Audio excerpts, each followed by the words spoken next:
Back to our top story now, and Julia Gillard paying an unexpected visit to Afghanistan on her way back from the G20 meeting in France. She's opened the new Australian embassy in Kabul, telling Afghans that Australia is looking forward to a long-term relationship with the nation.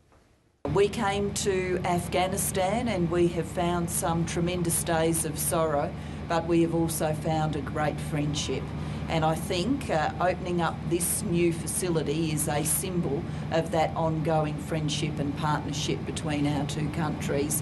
It says in its refurbished way, where we have invested in these premises, that we do intend to stay engaged here with you in a spirit of friendship for the long term.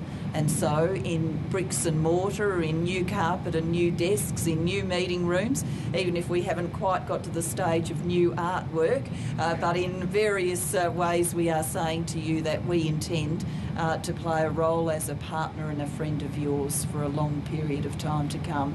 Prime Minister Julia Gillard speaking in Kabul just a short time ago. Now, Melissa Clark joins us now from Canberra for some analysis of that, because it is a very interesting and strong statement for the Prime Minister to make, isn't it, Melissa? Even as Australian casualties continue to come home and other countries consider pulling out. That's right. This is the Prime Minister who's previously said that Australia expects to be involved in Afghanistan for at least a decade, longer than the pull-out time frame that's been put of 2014. She has regularly and consistently said that Australia will be involved in the long term, particularly with the mentoring role that it is having with the Afghan National Army and some of the rebuilding efforts that come with that mentoring task force as well. So Julia Gillard, by opening this embassy and reaffirming Australia's role in Afghanistan for the longer term. But it's also an attempt to be something of a morale booster, because she has also visited Australian troops in Tarin Kot, and that comes just as 3 bodies of Australian soldiers return home. They're just some of the 32 Australian soldiers who have been killed since the conflict began in 2001. So what we see here is a reaffirmation of Australia's determination, of the Australian government's determination to remain involved in Afghanistan, and some extra support, not only in terms of a morale boost for troops by showing support from the top, from the Prime Minister, but also a concrete evidence of Australia's determination to stay in the region by opening that embassy. Yeah, very big statement, and interesting to see that happening just off the back of that meeting in Europe. But talking of matters financial, Melissa, another very serious warning being made to the federal government about the state of the budget and just what Australians can realistically expect in terms of the black side of the ledger and the red side of the ledger.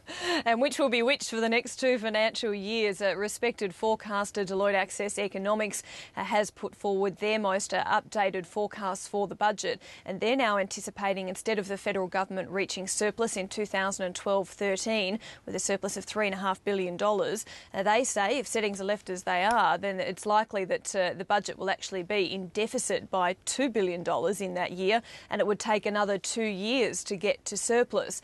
Now, we know that Wayne Swan and the government are looking for further budget savings. They say they're always looking for savings, but they will particularly be looking for some because they still plan or intend to reach that surplus by 2012-13. But this warning from Access Economics does point to the difficulty in that task, that because of slow economic growth globally, that's meant fewer company tax profits. We've also seen slower employment than anticipated, and this all makes it just that bit harder for the federal government, which is already working on a paper-thin surplus. But Penny Wong, the Finance Minister, said yesterday on the ABC that the government still is aiming for that target of 2012-13 to get back in the black. Our plan is to return the budget to surplus. We remain determined to get there. We've made the very common sense observation that global changes in the global economy are going to affect the Australian economy, but we will go through the very proper process of updating our figures in the usual way in the mid-year review. We have a very clear plan to get back to surplus in 12-13. We've laid out that strategy over a number of budgets, a number of updates. I've simply made the common sense observation that when you have this sort of turbulence and volatility in the global economy, obviously the Australian economy and the government's budget are not immune from those sorts of fluctuations. That's Penny Wong, the Finance Minister, and of course they'll no doubt hear the warning, but whether they heed it or not, Access Economics is also saying that the federal government shouldn't try to stick to that surplus time frame. They've warned that that might actually do the economy more harm than good, that they'd be better off leaving settings as they are and not pulling out government spending at this time. But they also make the point that in the context of the size of the budget, whether or not it's a $3.5 billion surplus or a $2 billion deficit, actually it's really not that much different. Melissa, good to talk to you. Thanks so much.